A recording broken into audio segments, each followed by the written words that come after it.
Capítulo 2. A cicatriz. Harry estava deitado de costas, respirando com esforço como se tivesse corrido. Acordou de um sonho vívido, apertando o rosto com as mãos. A antiga cicatriz em sua testa, que tinha a forma de um raio, ardia sob seus dedos como se alguém tivesse comprimido sua pele com um arame em brasa. Ele se sentou, uma das mãos ainda na cicatriz, a outra estendida no escuro, à procura dos óculos que deixou na mesa de cabeceira. Ele os colocou e o quarto entrou em foco, iluminado por uma luz fraca e enevoada vinda de um lampião de rua fora da janela. Harry tornou a passar os dedos pela cicatriz. Continuava dolorida.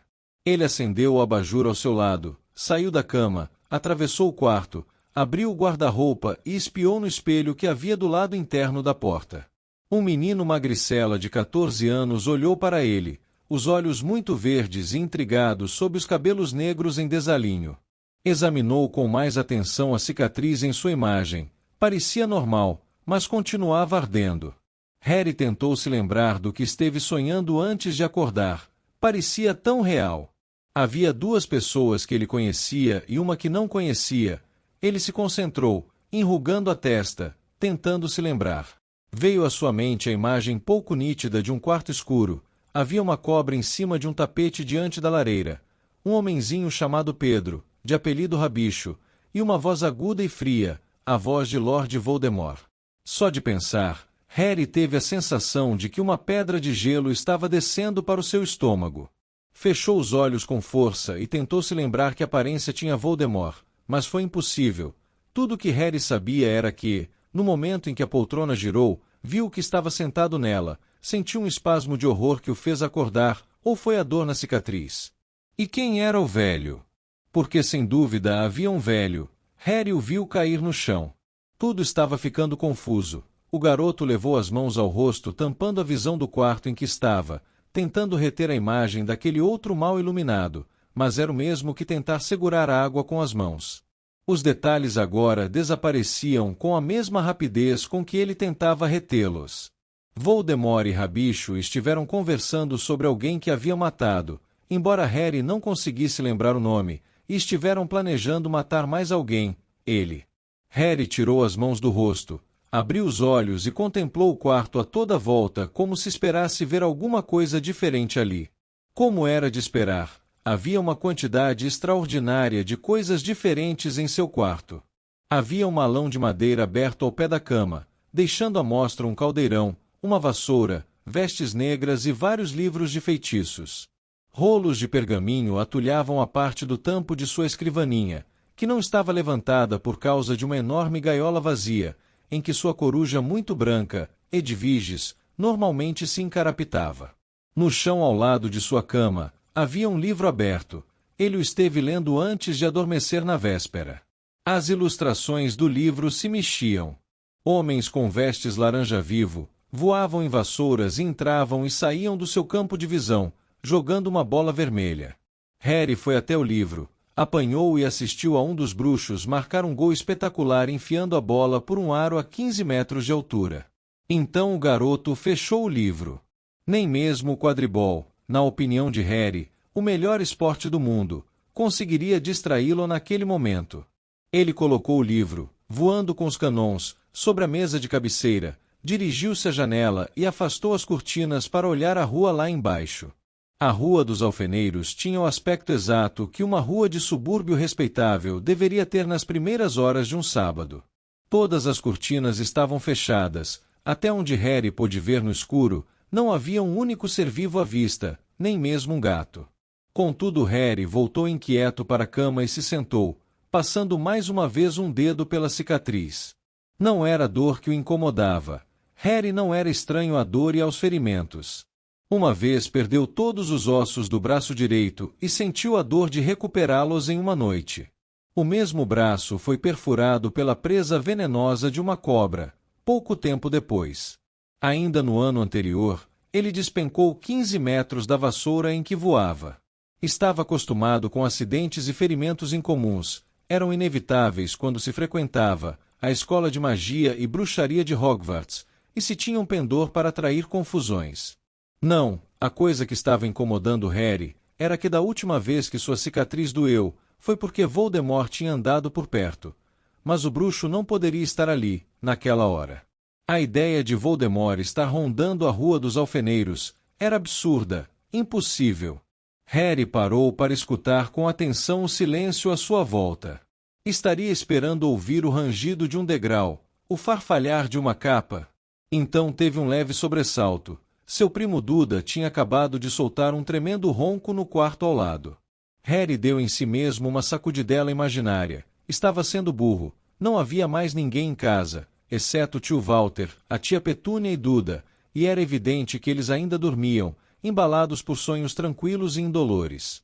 Era quando dormiam que Harry mais gostava dos Dursley, não porque não ajudassem em nada quando estavam acordados. Tio Walter, tia Petúnia e Duda eram os únicos parentes vivos de Harry. Eram trouxas que odiavam e desprezavam qualquer forma de magia, o que significava que Harry era tão bem-vindo em sua casa quanto uma pelota de mofo. Eles explicaram as longas ausências de Harry nos últimos 3 anos, dizendo a todos que o garoto estudava no Centro Centebrutus para meninos irrecuperáveis. Sabiam muito bem que, como bruxo menor de idade, Harry era proibido de usar a magia fora de Hogwarts, mas não perdiam a mania de culpá-lo por tudo que acontecia de errado na casa. Harry nunca pode fazer confidências a eles, nem contar nada de sua vida no mundo da magia. A simples ideia de procurá-los quando acordasse, para falar que sua cicatriz estava doendo e que estava preocupado com Voldemort era ridícula. No entanto, era por causa de Voldemort que Harry veio morar com os Dursley, para início de conversa. Se não fosse por aquele bruxo, Harry não teria na testa cicatriz em forma de raio. Se não fosse por Voldemort, o garoto ainda teria paz. Harry tinha 1 ano de idade na noite em que Voldemort, há um século o bruxo das trevas mais poderoso do mundo, um bruxo que foi adquirindo poder continuamente durante 11 anos, tinha chegado à sua casa e matado seus pais. Depois, Voldemort brandiu sua varinha contra Harry, executou o feitiço que havia liquidado muitos bruxos adultos durante sua ascensão ao poder, e, inacreditavelmente, o feitiço não produziu efeito. Em vez de matar o garotinho, o feitiço se voltou contra o bruxo. Harry sobreviveu marcado apenas por um corte em forma de raio na testa, mas Voldemort foi reduzido a uma coisa quase sem vida. Despojado de seus poderes, a vida quase extinta, ele fugiu. O terror em que a comunidade secreta de bruxos viveu tanto tempo se dissipou, os seguidores de Voldemort debandaram, e Harry Potter se tornou famoso. Harry teve um choque de bom tamanho ao descobrir, no seu 11º aniversário, que era bruxo. Foi ainda mais desconcertante descobrir que todos no mundo secreto da magia conheciam seu nome. Harry chegou a Hogwarts e deparou com cabeças que se viravam e cochichos que o seguiam aonde fosse, mas agora já se acostumou com isso. No fim deste verão, ele iria começar o seu 4º ano em Hogwarts, e já estava contando os dias para regressar ao castelo. Mas faltavam ainda 15 dias para as aulas recomeçarem. Harry tornou a examinar o quarto, desanimado, e seus olhos pousaram nos cartões de aniversário, que seus 2 melhores amigos tinham lhe mandado no fim de julho. Que será que diriam se lhes escrevesse para contar que a cicatriz estava doendo? Na mesma hora, a voz de Hermione Granger penetrou sua cabeça, aguda e cheia de pânico. Sua cicatriz está doendo? Harry, isso é realmente sério. Escreve ao professor Dumbledore. Vou verificar no meu livro Aflições e Males Comuns na Magia. Quem sabe tem alguma coisa lá sobre cicatrizes produzidas por feitiços. Este seria o conselho de Hermione. Vai procurar o diretor de Hogwarts, e enquanto isso, vai consultando um livro. Harry contemplou pela janela o céu azul, quase negro. Duvidava muito que um livro pudesse ajudá-lo. Que ele soubesse, era a única pessoa que tinha sobrevivido a um feitiço como o de Voldemort. Portanto, era pouco provável que encontrasse os seus sintomas descritos em Aflições e Males Comuns na Magia. Quanto a informar ao diretor, Harry não fazia a menor ideia de onde Dumbledore passava as férias de verão. Só por um momento, divertiu-se em imaginar Dumbledore, com suas longas barbas prateadas, vestes compridas de bruxo e chapéu cônico, estirado em uma praia qualquer, passando filtro solar no longo nariz torto. Mas onde quer que Dumbledore estivesse, Harry tinha certeza de que Edwige seria capaz de encontrá-lo. A coruja de Harry, até aquele dia, jamais deixou de entregar uma carta, mesmo sem endereço. Mas o que iria escrever? Prezado professor Dumbledore. Desculpe o incômodo, mas minha cicatriz doeu hoje de manhã. Atenciosamente, Harry Potter. Mesmo em sua cabeça, as palavras pareciam idiotas. Então ele tentou imaginar a reação do seu outro melhor amigo, Rony Weasley, e num instante, o rosto sardento, de nariz comprido, do amigo começou a flutuar diante de Harry, com uma expressão de atordoamento. Sua cicatriz doeu? Mas você sabe quem não pode estar por perto agora, pode? Quero dizer, você saberia, não saberia? Ele estaria tentando matar você outra vez, não é? Sei não, Harry. Vai ver as cicatrizes produzidas por feitiços sempre doem um pouquinho. Vou perguntar ao meu pai. O Sr. Weasley era um bruxo diplomado que trabalhava na seção de controle do mau uso dos artefatos dos trouxas, no Ministério da Magia, mas, pelo que Harry soubesse, não tinha qualquer formação específica em feitiços. Em todo caso, não lhe agradava a ideia de que a família Weasley inteira soubesse que estava assustado por causa de uma dorzinha. A senhora Weasley se preocuparia mais do que Hermione, e Fred e George, os gêmeos de 16 anos, irmãos de Rony, poderiam pensar que Harry estava se acovardando. Os Weasley eram a família de que Harry mais gostava no mundo, e ele tinha esperanças que o convidassem para passar uns dias em sua casa, uma hora dessas. Rony mencionou alguma coisa sobre uma Copa Mundial de Quadribol, e Harry não queria que sua visita fosse pontuada por perguntas ansiosas sobre sua cicatriz.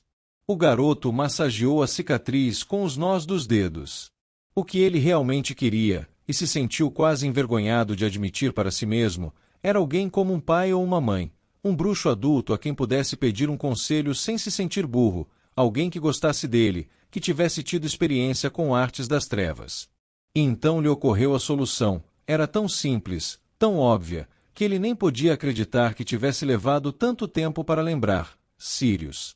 Harry saltou da cama, saiu correndo e se sentou à escrivaninha, puxou um pergaminho para perto, molhou a pena de águia no tinteiro, e escreveu, caro Sirius, e em seguida parou, pensando qual seria a melhor maneira de contar o seu problema, ainda admirado com o fato de não ter pensado nele logo de saída. Mas, por outro lado, talvez não merecesse tanta admiração. Afinal, ele só descobriu que Sirius era seu padrinho fazia 2 meses. Havia uma razão simples para a absoluta ausência de Sirius da vida de Harry até aquele momento. O bruxo esteve em Azkaban, a assustadora prisão de bruxos, guardada por dementadores, criaturas malignas que não possuíam olhos, sugavam a alma das pessoas, e tinham ido a Hogwarts procurar Sirius quando ele fugiu.